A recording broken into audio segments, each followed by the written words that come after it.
Mesdames et messieurs, bonsoir et bienvenue dans Flash Sili. On est veille du choc Guinée-Sénégal. Bienvenue tout de suite, Actu Sili.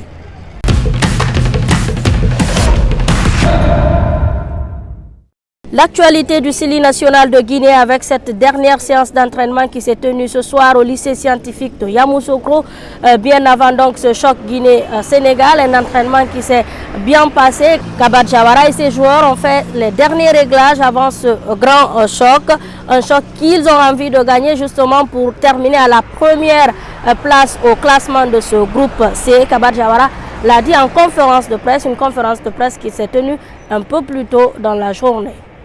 Non, on envisage d'être premier, on est des compétiteurs et on est sur une bonne dynamique.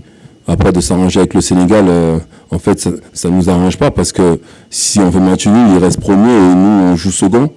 Et vu les calculs qu'on commence à faire, parce qu'on commence à en faire, on risque de jouer la Côte d'Ivoire en Côte d'Ivoire. Donc, c'est pas forcément un bon tirage pour nous aussi. Donc, nous, on joue tous les matchs pour les gagner. On savait en venant ici qu'on avait des finales à faire. On en a fait 2. Là, c'est la 3e finale et puis celle-là, elle est prestigieuse.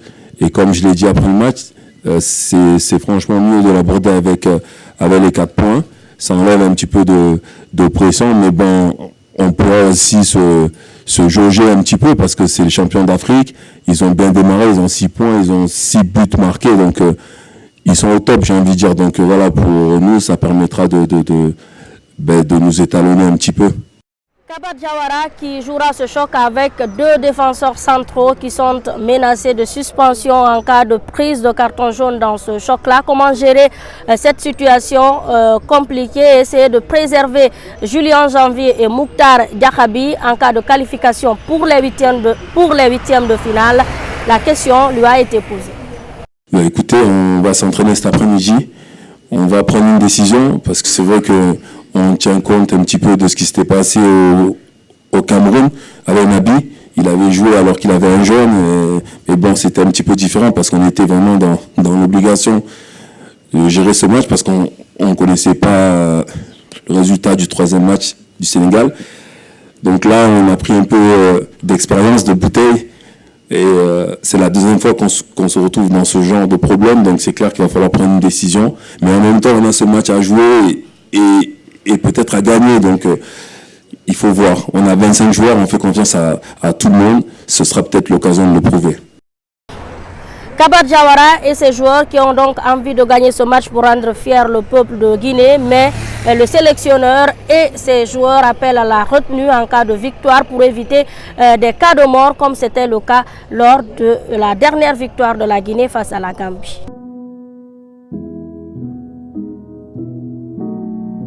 Le football est un sport qui procure de la joie, qui fait vibrer vos cœurs, qui fait vivre des sensations incroyables.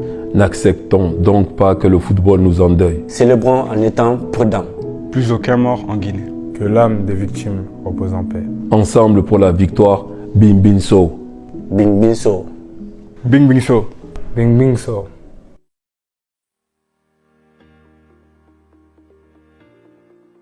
Kabat Jawara et ses joueurs ne sont d'ailleurs pas les seuls à appeler au calme et à la retenue. Aliou Cissé, le sélectionneur sénégalais, en a également parlé en conférence de presse. Mais Aliou Cissé, lui, lance un message, vous allez l'entendre, à l'ensemble du peuple sénégalais, mais également guinéen. Il demande à ce qu'il y ait beaucoup de fair play entre ces 2 peuples frères et amis. Suivez. Nous passons à tous ces Sénégalais-là qui vivent depuis des années et des années en Guinée. J'ai envie de dire c'est le même peuple en réalité.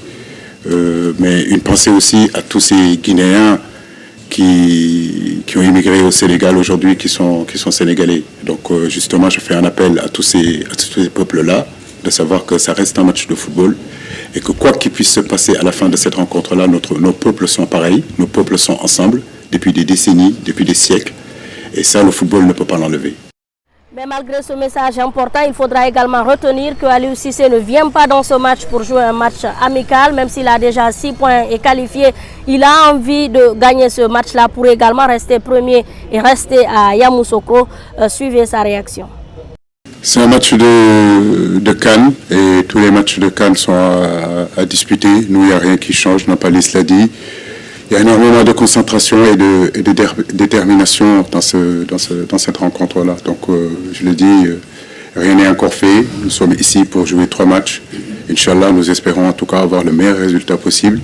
Mais croyez-moi, comme je le dis, ce n'est pas du tout un match amical malgré que les 2 équipes sont qualifiées. Il a bien raison de dire qu'on sera au rendez-vous de demain.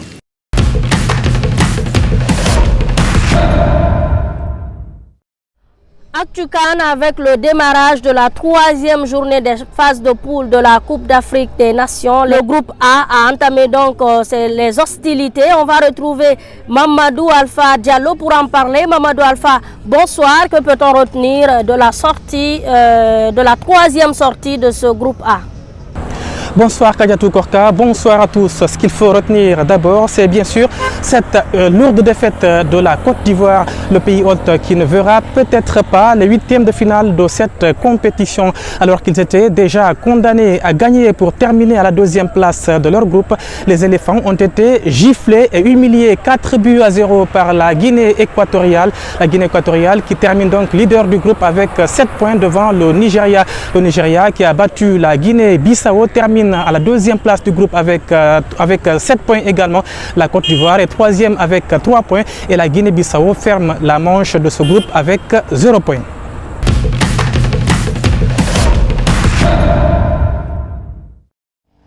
Fantime qui naturellement s'intéresse aux Ivoiriens de Yamoussoukro encore ce soir. Leur équipe a joué un peu plus tôt dans la journée, bien sûr, face à la Guinée équatoriale. Comment se sentent-ils après ce match? La question a été posée. Suivez. Les joueurs, ils ont foutu la merde. Les joueurs, ils ont foutu la merde. Parce que nous ne pouvons pas comprendre que les vrais joueurs qui sont en Afrique ici, ils jouent mieux au club que mieux en Afrique ici. Ça, c'est pas normal. Voilà, c'est pas normal. Parce que Franck Kessé qui joue au Barça, il joue au Barça. Il se donne à fond. Et puis il vient ici, il n'arrive pas à jouer là. Là, seulement, je suis pas content. Ils n'ont qu'à revoir ça. La Côte d'Ivoire a été éliminée, mais la munition de la Côte d'Ivoire, c'est spirituel. Comment ça, spirituel? Quand on dit spirituel, je ne vais pas trop rentrer dans les détails, mais la personne qui sait le sait. Un pays qui a organisé une Coupe d'Afrique, ce pays ne doit pas être endormi. Un pays qui a organisé une Coupe d'Afrique et puis le pays s'en va en guerre. Et puis les soldats dorment. Vous dormez? Pourquoi dormir? Sortez pour pouvoir faire peur à l'adversaire et puis non dormi. Au Nigeria, non dormi. En Guinée équatoriale aussi, non dormi. D'accord.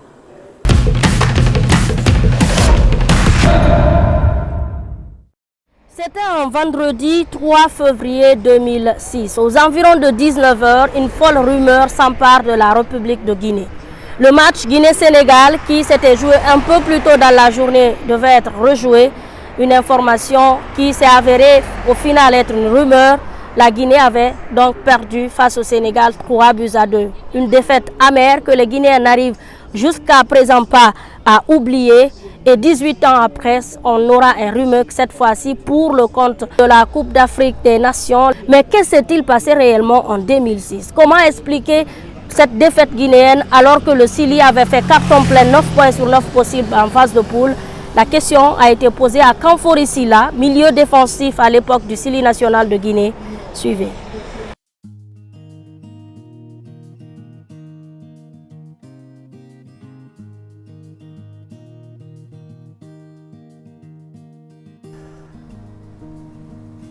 Franchement, ce match-là, on devait gagner ce match-là. Mais il y a eu beaucoup de trucs qui sont passés avant le match. Parce que on avait promis de l'argent pour la qualification. Donc ça n'a pas été fait. Donc on a attendu, le capitaine Diamobo s'est déplacé, aller voir le président, ouais, qu'est-ce qui se passe. Donc il dit non, attendez. C'est comme ça on a attendu, après on s'est énervé jusqu'à 3h du matin, vous imaginez. Donc voilà, ça c'est notre dû, c'est normal. Ça ne s'est pas beaucoup reposé parce que le match on l'a joué à 13h.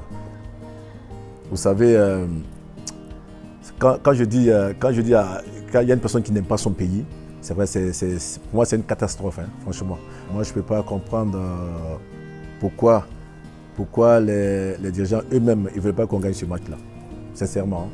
C'est la première fois que moi je vois ça. Même en venant au stade, en rentrant dans les vestiaires, il y avait... Bon, je vais taire le nom.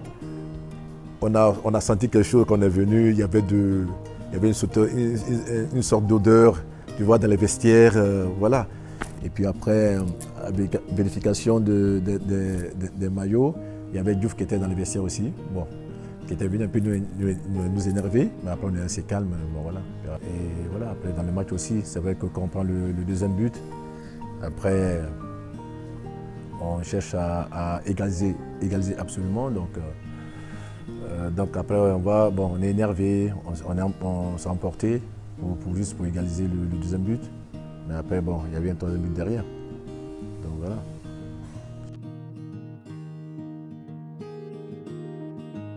Non, ça c'est faux. Là, je peux le confirmer, ça c'est faux. À chaque match, dès qu'on finissait le match, on était à l'hôtel. Non, ça c'est faux. C'est pas parce que je suis là, hein. Sinon, parce que là, ils vont dire, quand ils vont écouter ça, ils vont dire ah non, parce qu'il ne veut pas parler. Non, mais ça, sincèrement, si les gens partaient en boîte, franchement, la performance qu'on avait faite à la CAN, on n'a pas le faire. Hein. C'est vrai. Ça n'a pas encore été payé. Ça n'a pas encore été payé. Bon, je ne sais pas pourquoi. Mais parce que nous aussi, on avait décidé qu'on allait faire une réclamation. Mais après on a laissé tomber. Peut-être qu'il y a d'autres qui n'ont pas laissé tomber, mais peut-être qu'on va se voir pour en parler de ça. Mais je pense que ça c'est déjà passé maintenant. On va oublier ça. C'était donc Amphori Sila à cœur ouvert sur les événements de 2006 dans ce match qui a opposé la Guinée et le Sénégal. C'est fini pour Flash Sili. On se retrouve demain. On sera jour de match dans l'espoir que la Guinée remporte ce duel.